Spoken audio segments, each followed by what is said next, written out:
केजरीवाल के पीए की लगी क्लास जज के सामने क्यों बोला माफ करो मिलॉर्ड। स्वाति ने कोर्ट में पकड़ा कॉलर। क्या कोर्ट में जज के सामने ही हो गया बवाल।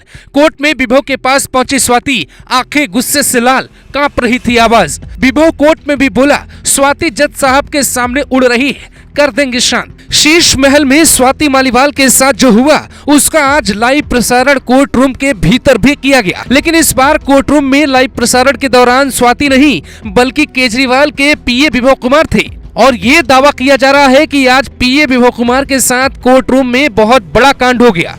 पीए को इस बात का अंदाजा नहीं था कि एक दिल्ली जैसे सीएम का पीए होने वाले व्यक्ति का हाल कोर्ट रूम के भीतर ये हो जाएगा। आपने कई केस देखे होंगे, लेकिन ये पहला ऐसा केस होगा जिसकी पूरी कहानी सुनने के बाद आपको लगेगा क्या वाकई में अरविंद केजरीवाल की पूरी पार्टी, खुद सीएम और विभो कुमार, उनके वकील मिलकर स्वाति को ही फंसाने की कोशिश कर रहे हैं। ऐसे ऐसे तर्क रखे गए हैं कि कोर्ट में जज साहब पानी पीते नजर आए। विभो कुमार के वकील कहते हैं मिलॉर्ड स्वाति मालीवाल ने सीएम के ड्राइंग रूम की जगह इसलिए चुनी क्योंकि वहां कोई सीसीटीवी कैमरा नहीं है। वो जानती थी कि वहां कोई सीसीटीवी नहीं है, इसीलिए उन्होंने ऐसी ही जगह चुनी जिससे बाद में आरोप आसानी से लगाए जा सके।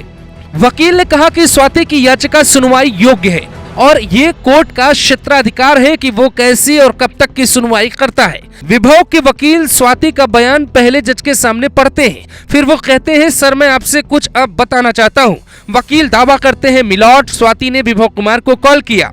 विभो ने कहा कि जी स्वाति बताएं।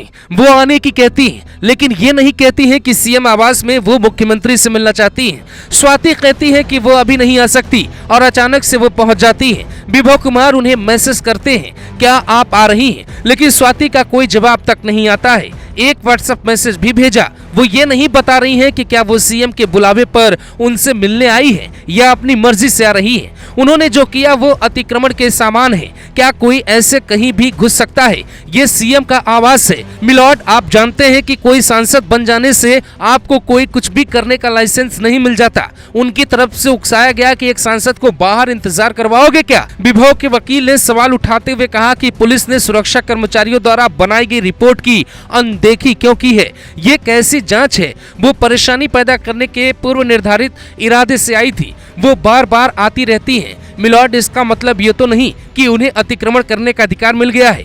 विभो के वकील ने दलील पेश करते हुए कहा वो मेरी पार्टी से सांसद हैं, वो कोई आम आदमी नहीं है। स्वाति बाहर आकर ये दावा करती हैं कि विभो कुमार उनसे पूछते हैं कि तू कैसे हमारी बात नहीं मानेगी।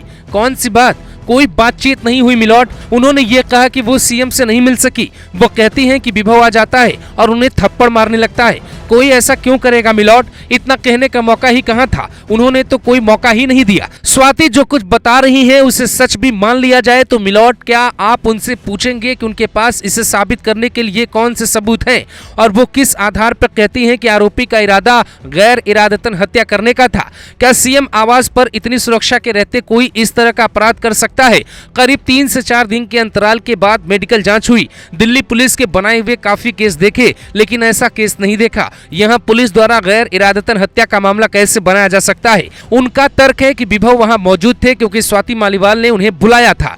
पुलिस हिरासत की अवधि खत्म होने से पहले 24 मई को दिल्ली पुलिस ने विभो को कोर्ट में पेश किया। इसके बाद कोर्ट ने विभो कुमार को 4 दिनों यानी 28 मई तक की न्यायिक हिरासत में भेज दिया था। इस आदेश से पहले दिल्ली पुलिस ने कहा कि अदालत के निर्देशों के अनुसार हमने परिवार के सदस्यों और वकील को विभो से मिलने की अनुमति नहीं दी।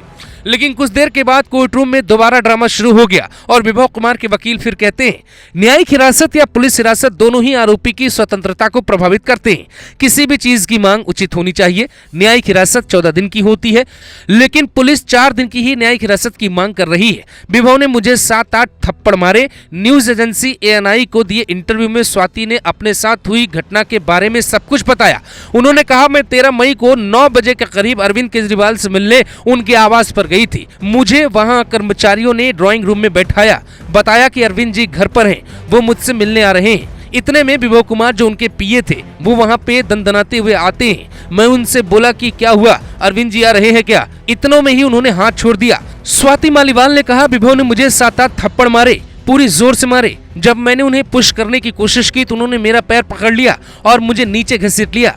उसमें मेरा सिर सेंटर टेबल से टकराया, मैं नीचे गिरी और फिर उन्होंने मुझे लातों से मारना शुरू किया।